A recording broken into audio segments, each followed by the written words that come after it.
Assalamualaikum warahmatullahi wabarakatuh. Perkenalkan, saya Bagas Aditya Ramadan. Saya sebagai anggota dari kelompok 5, yaitu pembuatan pop-up 3D mengenai materi KMB. Halo semua, perkenalkan nama saya Fadira Aurani Pusisya dari Presensi 12.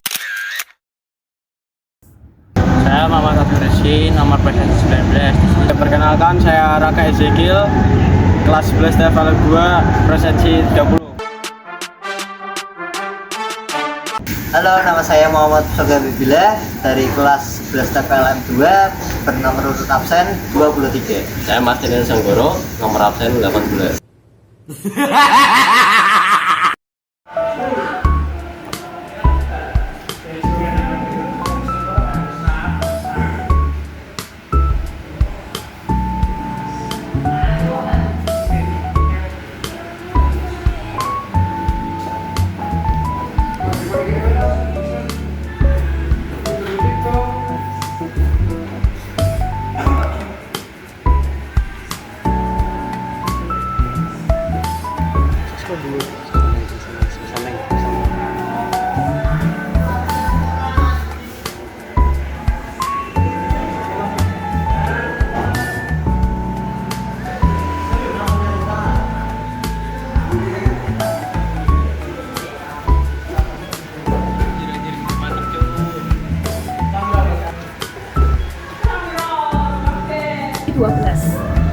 Pada proyek pop-up 3D di sejarah, kami membuat dan mengusung tema KMB, yaitu Konferensi Meja Bundar.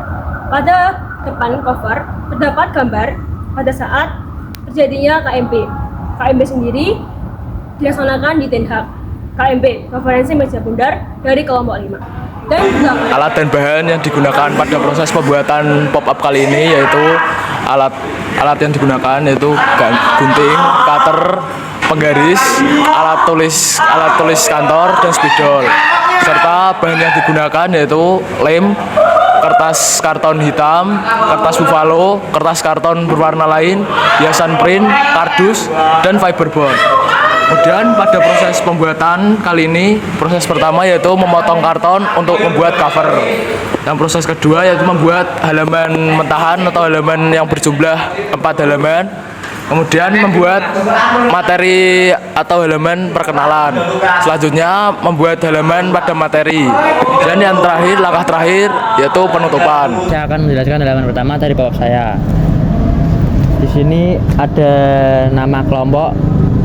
Saya di sini kelompok 5, beranggotakan Pusaka, Bagas, saya sendiri, Rizky, Fadira, Marcel, Raka. Di sini juga ada profil-profil kita.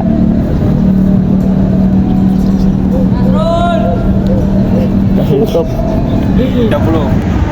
Saya sebagai anggota kelompok 5 ingin menjelaskan pop-up 3D yang berada di halaman kedua, yaitu tentang pengertian KMB. Sini berisi, bisa dibuka ini jelas tidak guys? Terus kemudian di sini ada ini foto dari KMB. Jika ini definisinya. Oke.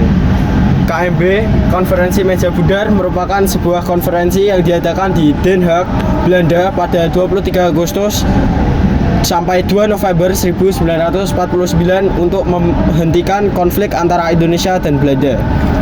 Oke. Di sini saya ingin menjelaskan tokoh-tokoh penting di KMB.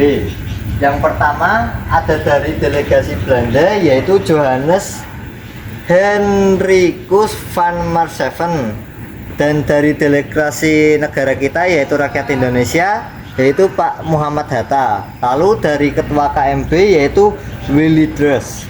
Lalu dari UNSI sendiri ada Thomas Kingston, Sweety Hai.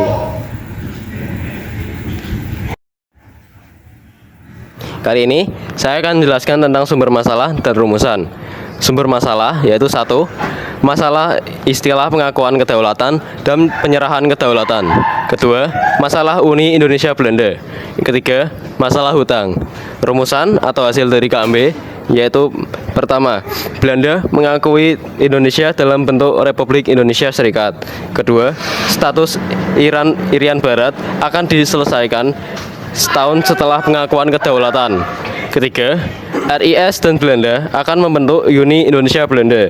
Yang keempat, RIS akan memberitakan izin baru kepada perusahaan-perusahaan Belanda untuk beroperasi di Indonesia.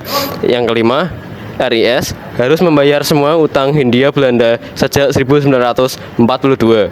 Yang terakhir, RIS akan membentuk Angkatan Perang Republik Indonesia Serikat atau APRIS. Lalu ada dampak. Yang pertama, Belanda mengakui kemerdekaan Indonesia. Yang kedua, konflik dapat diakhiri. Yang ketiga, Irian Barat belum diserahkan ke RI. Yang keempat, RIS tidak sesuai dengan proklamasi.